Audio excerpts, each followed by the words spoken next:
My name is Martin Matter with the Witness to War Foundation. It's May 28th, 2022, and we're at Camp Rotary in Nehart, Montana. I'm sitting with Mr. Christopher Egly, E-G-L-Y, who served in the Afghanistan War in the United States Army in Creek Company, 2-4 Infantry, 10th Mountain. How are you doing today, Christopher?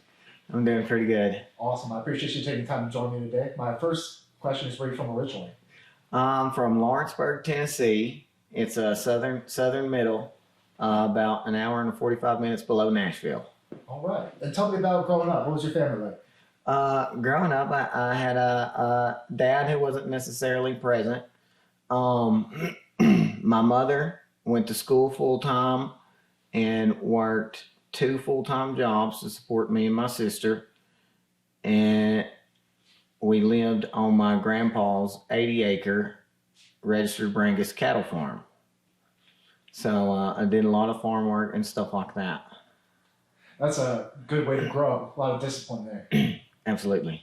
Now, was there a military history in your family at all? The only person that was in the military in my family was I only met him once or twice. It was I only know him as Paw Thomas, and he was in World War II. That's about all I know about it.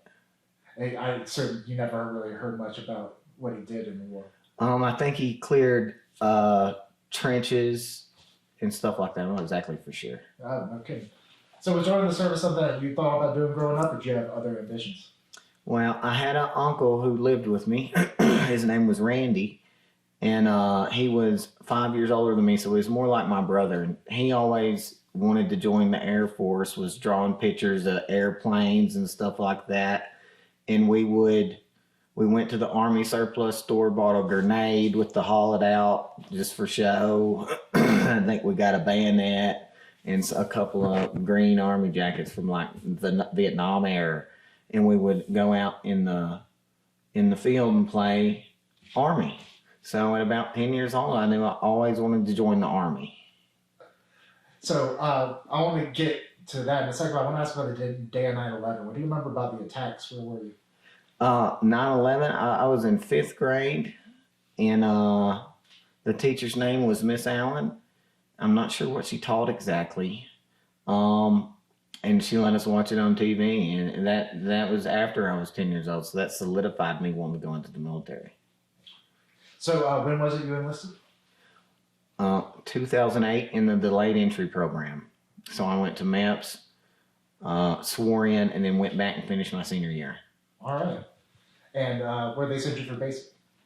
Fort Benning, Georgia, as they do most all infantry. Yeah. So tell me about boot camp. Anything stick out to you? Not too much. I remember maybe in boot camp, toward the end, they still never let us get our cell phones, but we did some black ops and crawled through the ceiling into the drill sergeant's office to steal the key to our civilian bags. Then we did an additional mission to go in and get the cell phones and scooted all the wall lockers about a foot away from the wall. So it made the room smaller, but you couldn't tell, so we could plug up our phones and go back there, and we'd have a lookout. They never caught us. That should qualify you guys for special forces. Absolutely. And from Benning, where'd you go?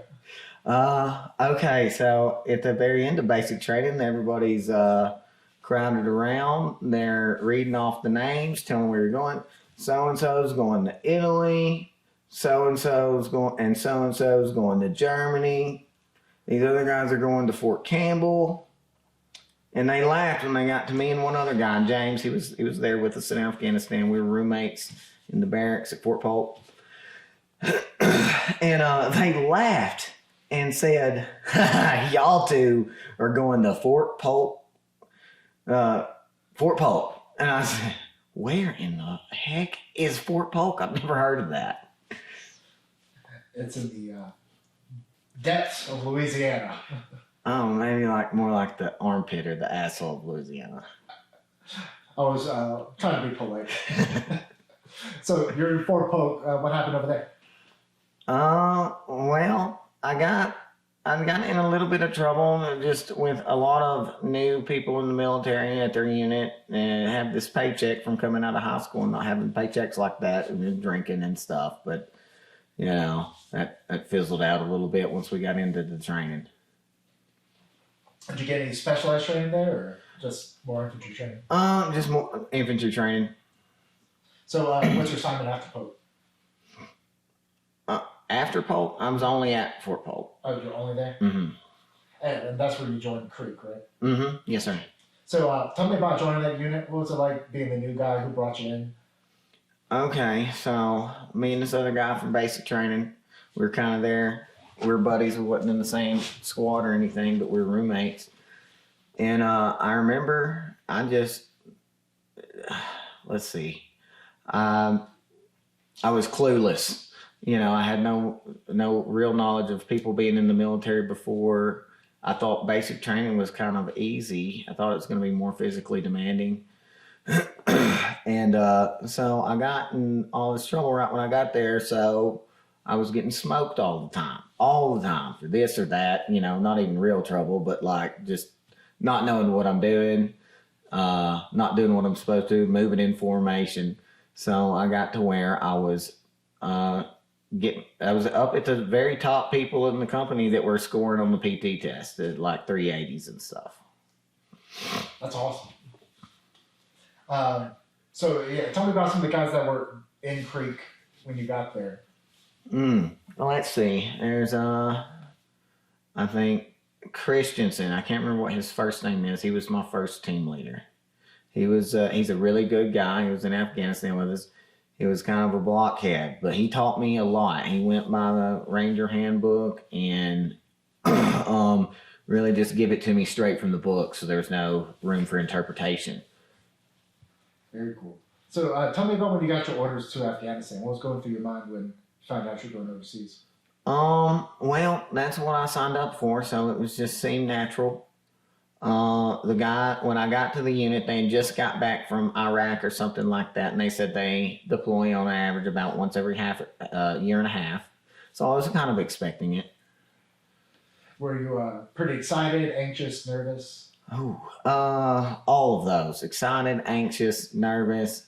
I had never been out of Tennessee except to go to the beach at Florida, you know, like on a family vacation.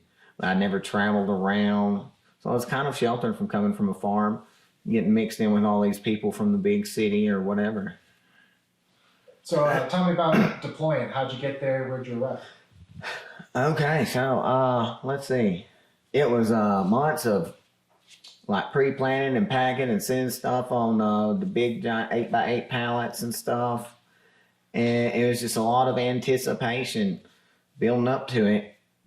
And probably more excitement. I'm very glad I didn't have a girlfriend or anybody when I was there. It's a lot to think on, you know. At the time, I wish I had a girlfriend to call, but when I was there listening to the guys that were married arguing with their, significant others, and I was like, ooh, I just missed a bullet right there. There we go. So where were y'all based out of in Afghanistan? Cop Tangi. And describe the landscape for someone who's never been up there. Okay, well, to get there, we did all the traveling, and then we got to, I want to say, Fob Shank. So out of Fob Shank, then we waited on the flight line forever, and the anticipation and stuff was building because we had to wait on the flight line for a helicopter for 2 weeks. And they told us in that moment that no U.S. helicopter flyers were wanting to fly into the area because it was so kinetic. I heard you guys got sent with all of your ammo on those. Oh, yeah. It was no joke. When they landed on Tangi, it was like an air insertion mission, blackout, everybody there, get off now, get off, get your bag, get off. Set up perimeter. And then that copter was... And it was dark, so when we got there, it's like, wow, I wonder what this place is going to look like in the daytime. So I understand it's pretty mountainous. Y'all kind of in the... Oh, yeah, we're in a valley. We're right next to the beginnings of some mountains. And there were some mountains in front of us. And there was this one directly in front of us. And we called it Big Ugly. It was much taller than the rest of them in the distance. It just was like looking at us all the time. Was there a big sniper threat? People up on those mountains? Well, when we first got there, I guess the Taliban was just watching our movements and gathering intel and not messing with us at first. So we were like, I thought this was kinetic. But then after we got into my first firefight was about 2 weeks after we got to Cop Tangi. And one of the guys hit I think a command wire IED. It just knocked him out, but we didn't know that at the time. It was a complex ambush. And it was just a wild situation. And then from then, every day at 9 a.m. and 1500, we were getting incoming to our to Cop Tangi. It would either be RPGs, 107 Chinese rockets. I don't really remember a whole lot of sniper fire coming in at that time, but there was definitely incoming regularly, almost every day. I understand that you kind of get a little complacent after the first couple. You just, you hear it coming in and. Okay, so you can hear an RPG. It sounds like a supersized bottle rocket. That's pretty much what it is. But I got to where I was like, oh, I hear it, so it didn't hit me. And, okay, well, it's already hit over there. I'm fine. And, not even really going to the bunkers and stuff as much. Yeah, I've always heard the first couple, your first days there, you're like scrambling for cover. Oh, first you hit the ground flat as you can get and everything. But after about 10 or 15 of them, you're just like, oh, well, I heard it blow up, so it didn't hit me, and it's not that close to me. So you told me about that first firefight about 2 weeks ago. Someone hits a wire, and you said it was a complex ambush. And tell me about how that played out. Okay, from what I remember, there was a creek or a river, probably more like a small river that went down the valley. And so we were making a movement. We were coming back from a KLE or something like that. And we had to cross a bridge. And our movement went down the river a little bit.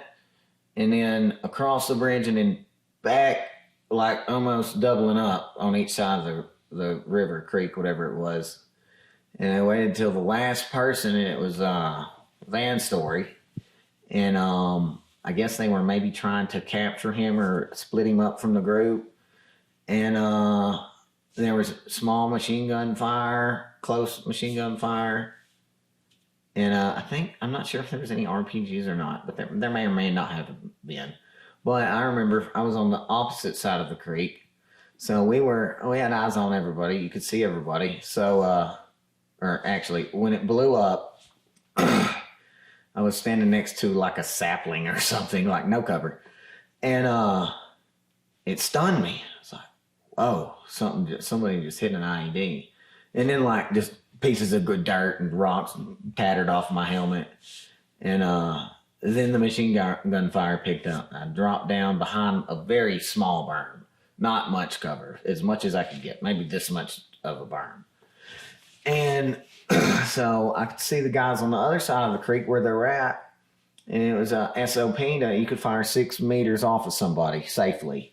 So I was firing in between people and sometimes kind of over just for covering fire. So the enemy could, hear a bunch of gunfire and maybe scare them more.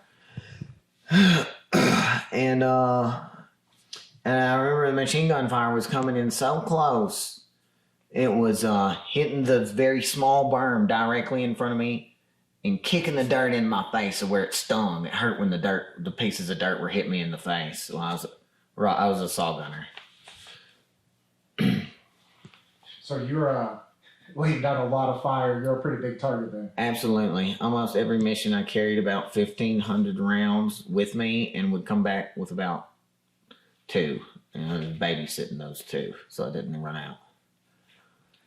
I can only imagine how heavy that ruck was with the saw and ammo. Oh, it was pretty rough at first because we went from Louisiana 0 meters above sea level to Afghanistan, which is like, 6,000 or 7,000 meters above sea level. And at that time, they didn't have in place an acclimation period. So there was altitude sickness and all that type of stuff along with it. And you're up and down all those mountains. So after the first couple of weeks or months, it kind of evened out. I just can't imagine. That sounds rough as hell. The guy who hit the IED, though, in that instance, was he all right? Yeah, he turned out to be. It just knocked him out. He was fine. It was a gallon milk jug, I believe. It was just had only HME in it, so no shrapnel.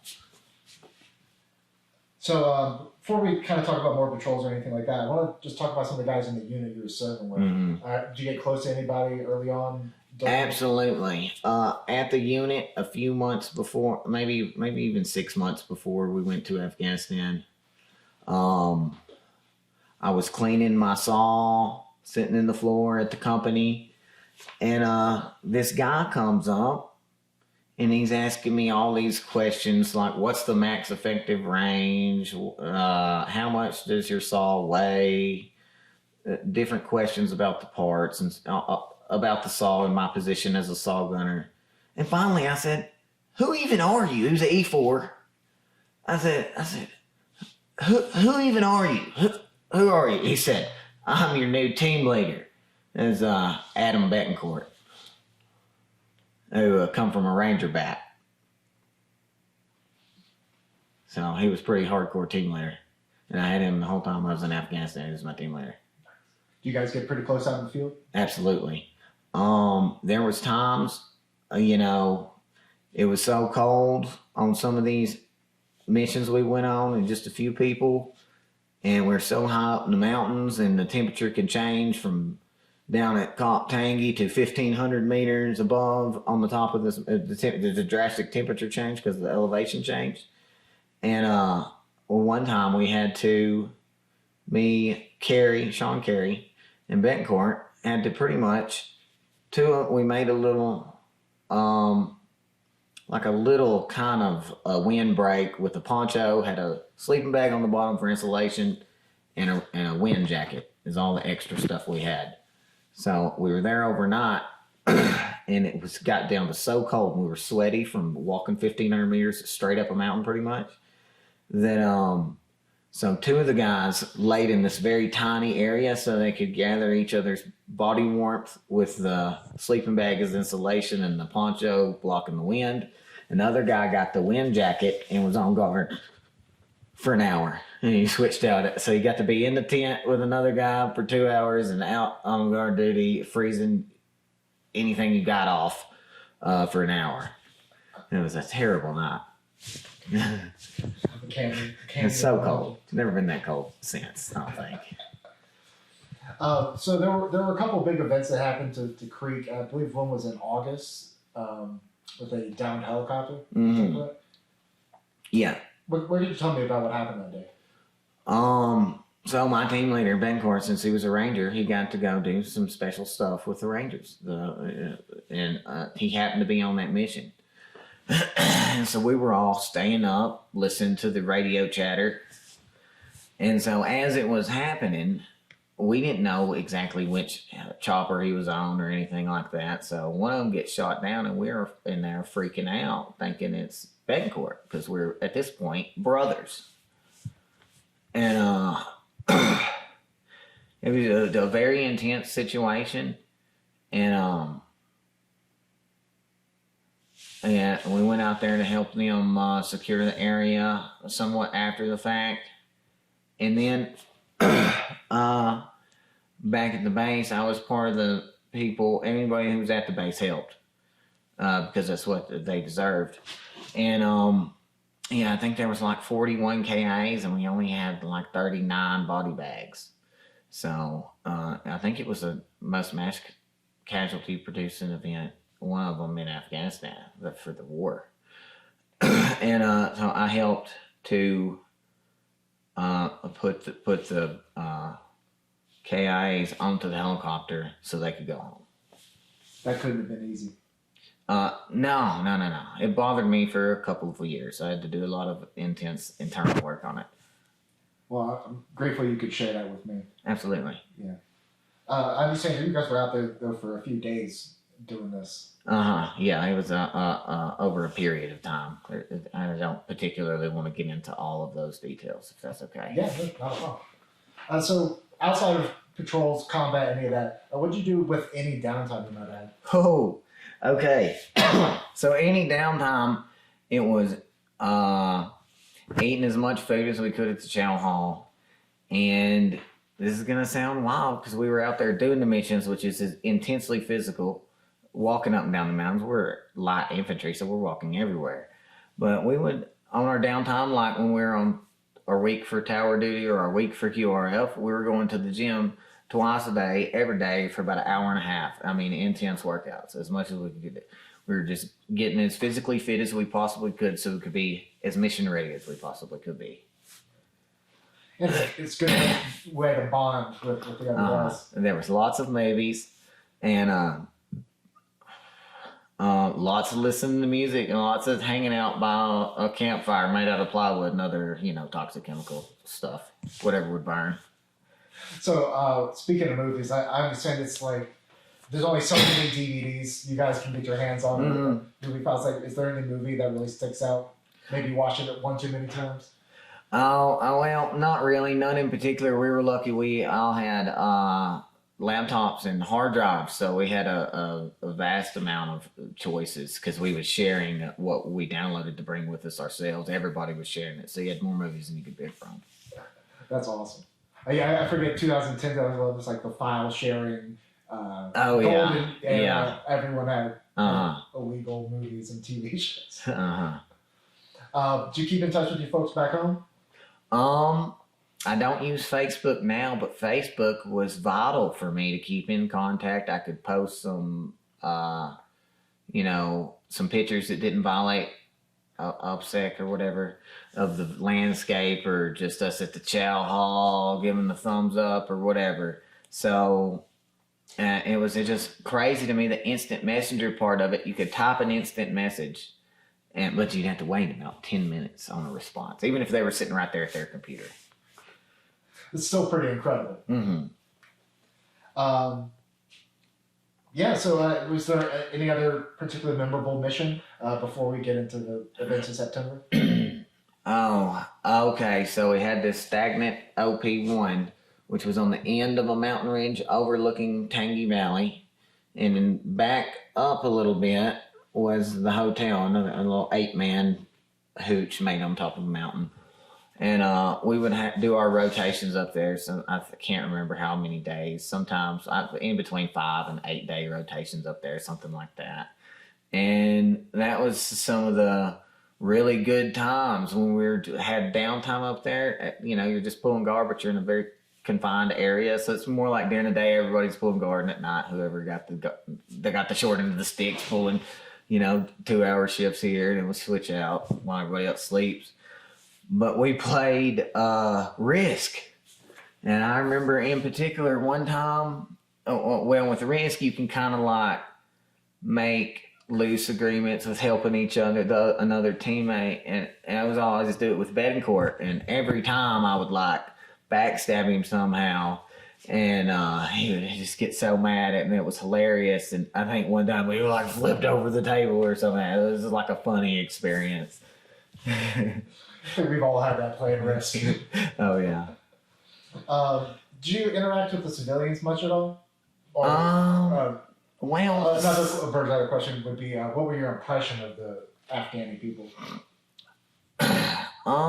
Okay, so we did a lot of KLEs. I was pretty low rank. I think I was E2 or E3. I got promoted in country. And, so a lot of the times we did roadblocks, and we had a system that scanned their retina and stuff like that to see if they were a terrorist that was in the system or something like that. So a lot of the times we were met with, it seemed like we were extremely inconveniencing them, and I didn't view them as very friendly, really. Or sometimes they would be friendly, but then when we would leave the KLE, as we're leaving this town, they'd say, "We haven't seen Taliban here in 2-3 weeks." And as we're leaving this town, we'd get into a firefight or a machine gun fire from the town. So it was just didn't make a whole lot of sense to me, really. That's how they do things, is just kind of get you unsuspecting. And yeah. Did you have an interpreter attached with you? Do you remember any of those guys? I had an interpreter. I can't remember what his name was. I was actually friends with him on Facebook for a couple of years after, and then I got off of Facebook and lost contact. That's the worst part about deleting your Facebook. Oh, yeah. So tell me about what happened in September. It was the 10th. Is that correct? Okay. So, there was a vehicle-borne IED. I think it was like 5,000 pounds of HME inside of like a tractor and from what I understand, like a tractor and trailer that had wood on it as a disguise, maybe. That pulled up next to the T barriers and blew up and blew. It was a huge hole. I want to say probably 50 meters across, and two sets of HESCO barriers, and two sets of T barriers and two sets of HESCO barriers, and flattened the base like a tornado. So it looked like totally flattened it. Cops say out of that. This happened pretty much on the other side of the chow hall. So on the other side of the chow hall, back just a little bit further away, I want to say maybe 100 meters, is the MWR, where the computers, where we was talking about waiting on the instant messages and stuff. And me and Betancourt, my team leader, was in there. He was just contacting his family, and I was mine. I told him to come sit next to me. And, we'd talk when we were waiting on the instant messages to come back. There was an interpreter in there as well, I believe.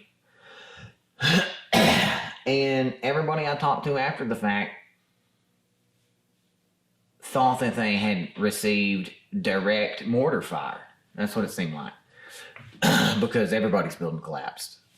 But I remember just everything going black. There being an explosion, everything's black. The whole building collapsed on top of me. Betancourt moved a wall or something that had fallen on top of me. And he was like, Egly, you alright?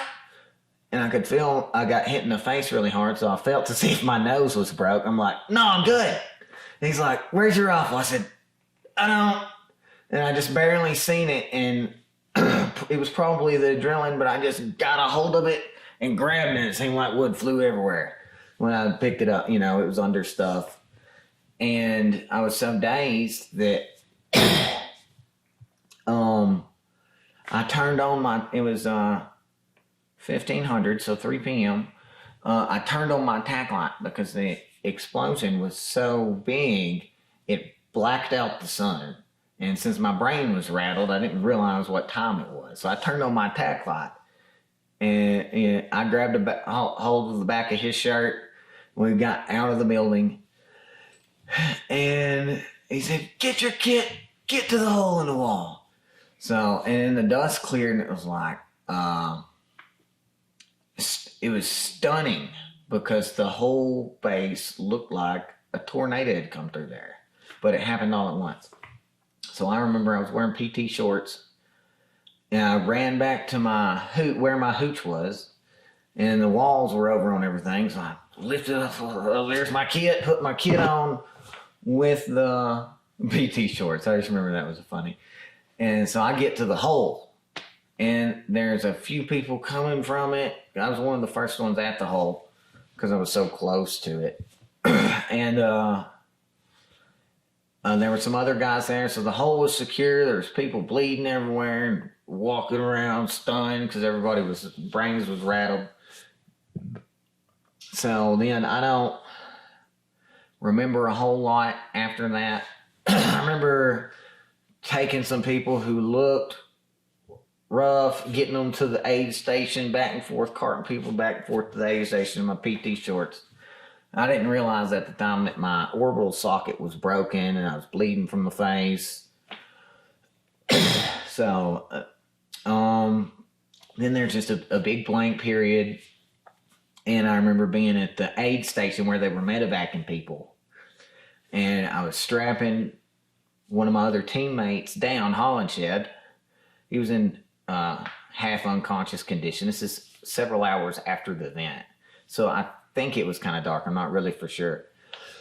But I was strapping him down, and then Betancourt was there somehow. I don't know where he came from or what he was doing. But and then I remember the next thing I know, I'm being strapped down to a litter. And then the next thing I remember, I'm in a helicopter, and there's like, I think, an Israeli guy one of the medics, whoever was doing the medevac, was like, "Stay awake," and slapping me in the face. And then I was in Bagram for, I want to say three to 4 weeks. And so they said I had a traumatic brain injury, and I couldn't stand up without vomiting for, I want to say the first 2 weeks about. And I was at the TBI clinic where they made you sleep for 18 hours a day. And, they doped you up, made you sleep to heal your brain. Now, research shows like they were giving morphine and stuff like that when I really wasn't that injured besides my brain. But now they say that makes the PTSD effects worse. But at the time, they thought that to keep them doped up till they get better and they'll be better, which kind of makes sense. But it turns out it's not the right way to do it. And then I was on Bagram for a little bit, and last week I was pretty much okay. So they sent me back to Saadabad for the last month of the deployment and told me, "You can't get a concussion. If you get another concussion, you might die or not be able to be woken up ever." And so they only put me on tower duty, which was kind of demoralizing for me because I was right there with Betancourt, who's in the Ranger Bat. So we're doing all the suicide crazy missions that I enjoyed, and that's what I signed up for. And I felt like I was being hindered by watching the guys go out the gate, and I'm sitting in the tower. But I guess it's better than that, getting sent home. Oh yeah, absolutely, way better than getting sent home. So during that time, what did you do to, keep your mind fresh on tower duty? I know it's stressful being up there to look out and everything. A lot. I at the time, iPads were big, or not iPads, MP3 players. So I would just listen to a lot of music and stuff like that, and just the same old thing I was doing before. And anything interesting happened while you were up in the tower? A lot of the times they put us in the tower with an A&A guy, so it's almost a sense of nervousness, like you couldn't let him watch and take a nap, or vice versa, because you didn't trust each other totally, and there was a lot of charades trying to figure out what the other one was, because you speak 2 different languages. You really could use a term. Yeah, like, can I get a cigarette, bud? I heard they're pretty big hash smokers. So oh yeah, absolutely. You got to look out and make sure they don't sneak off. Uh-huh. So anything else memorable about Afghanistan you wanted to talk about? I mean, there was a lot of intense combat situations, and but the good times I remember is the missions on top of these mountains, just talking smack to each other. Me, Betancourt, Carey, Hollenshed, Pacina, and all the guys in my squad. We just, to pass the time, talk smack to each other, make fun of the last guy for falling down. It was a good time. I had a helmet camera, but I couldn't never figure it out. It was newer technology, and I would get a bunch of us talking smack to each other, and we'd get in a firefight and I'd reach up to cut it on and not realize it was already on and cut it off like at the beginning of it. So I never got any really good stuff besides just making fun of each other. Any memorable, funny stories with these guys? Oh, I mean, there was so many. Let's see. There was a lot of wrestling matches out in stagnant OPs in the hot zone where you're not supposed to take your helmet off, to pass the time. And we would make gyms and stuff out there and work out, and a lot of hanging out and just pulling pranks on each other and stuff to pass the time. Well, tell me about coming home from Afghanistan. What was it like getting back to the world after such a kinetic tour? Okay, so it was, everybody was glad to be going home. I think I have a picture with me and Hussein at the first place you can buy a beer again in Kazakhstan, I don't know, whatever, on the way back, Manas or something like that. I can't remember the country it's in. But everybody was so overjoyed and happy to be able to go see their girlfriends, family, and friends that they had left behind for a year. your parents meet you at the airport, or did you have to go all the way back to Tennessee? My grandpa and my dad met me at the airport, and then came down to Fort Polk and hung out for some of the ceremonies and stuff you do after. And me and my dad went out to the bars a little bit at the time, and it was a really good time. We went down to Lake Charles to the casino, and I won $800 on the penny slots. First time I was old enough to go to the casino because I turned 21 in Afghanistan. You really did have a nice string of luck there. It was about 6 p.m. and I was so drunk I was like, I gotta leave or I'll lose it all. Going home. Now, did you still have an obligation to the Army? Or do you want to stay in? Yeah, I did have an obligation to the Army. So I was in. So I ended up. I was in for another year and a half. In the same company until I tried out for the sniper section and made it. So I was doing special teams stuff, but they couldn't send me to sniper school because I was a little extra crazy after Afghanistan, and I was kept getting into bar fights. And I broke my 5th metacarpal a couple of times in a row, so they could never send me to sniper school. So we had a meeting, and I was not in the sniper section anymore.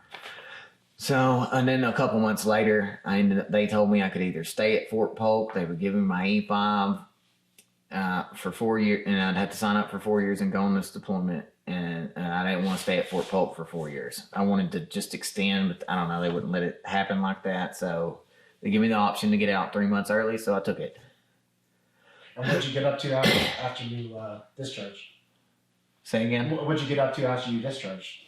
Get a job, go to school? Oh, okay. So after I got out of the Army, I had a really rough time.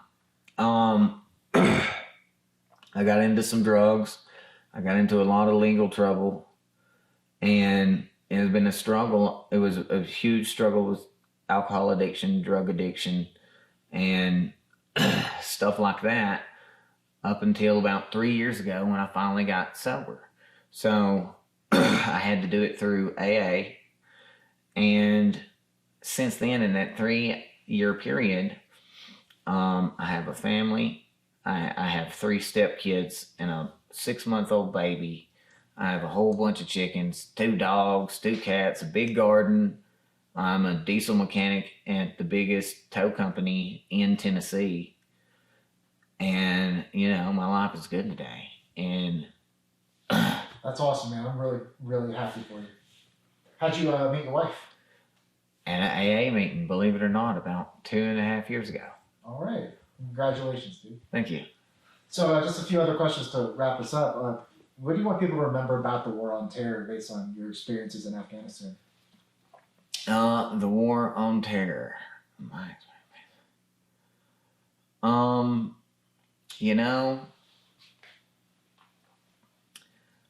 I'm not real sure. I mean, they should remember that the guys that were out there helping each other and watching each other's backs, bleeding, sweating, and crying together. The interpersonal camaraderie that comes from being in combat together. Now, you said you listen to a lot of music. Is there any song that you heard today would take you back to your days with Creek? Absolutely. There's it's gonna sound ridiculous to you, but it's Elton John, Rocket Man. So a lot of times before mission, we listen to our battle song. Well, we named this mission Rocket Man because this is when me and Betty and Carrie went up to the top and froze to death. And that little thing I was telling you about, we built that little weather cover or whatever. And because we were after the rocket men that were shooting rockets on our base every day. And, after we about froze our asses off, then, we killed them all the next day. And I personally, so Carrie was rocking the 240. I was feeding the ammo and telling him where it was at. And, so we hit one guy, and another guy was got hit but didn't die and was hiding behind a rock, getting hell brought down on top of him from several different areas. So it was crazy. But anyway, somebody tried to. This is a little bit after he's re-ammoing the 240 or whatever. I'm checking around, and there was a guy with the saw because I was helping with the 240, so we traded off. And so I went back, got the saw, give him back his M4. And so about that time I get back, there's a guy on a motorcycle coming back to medevac one of the terrorists. And it was far beyond max effective range of the M249. But we were so high up compared to where they were at. We're about 1,000 meters above them. So you got to take into consideration max effective range probably out here, but then plunging fire gives you several hundred more meters. So I got this guy in the scope of the saw, lined it up, and then did my saw like this. And fired off a 5-round burst, seen where it landed, adjusted, fired off another 5-round burst, and shot this guy off of a motorcycle. So every time I hear Rocket Man, it brings all that back. That's why I love asking that question. You always get a crazy story like that.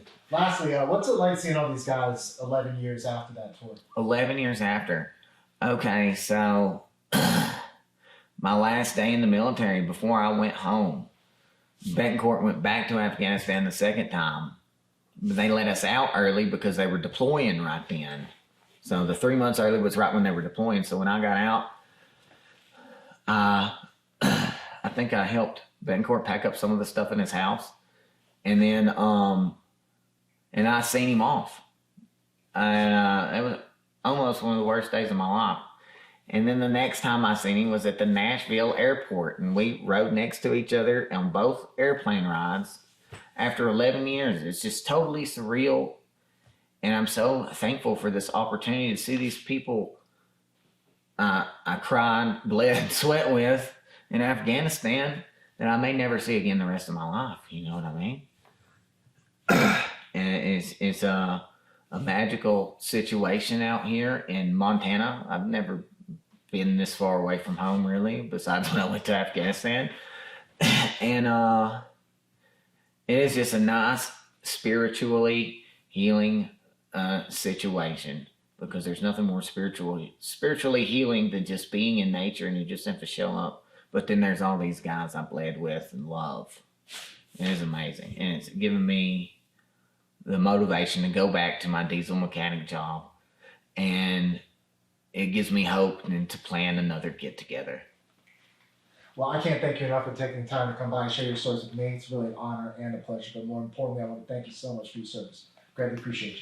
Thank you.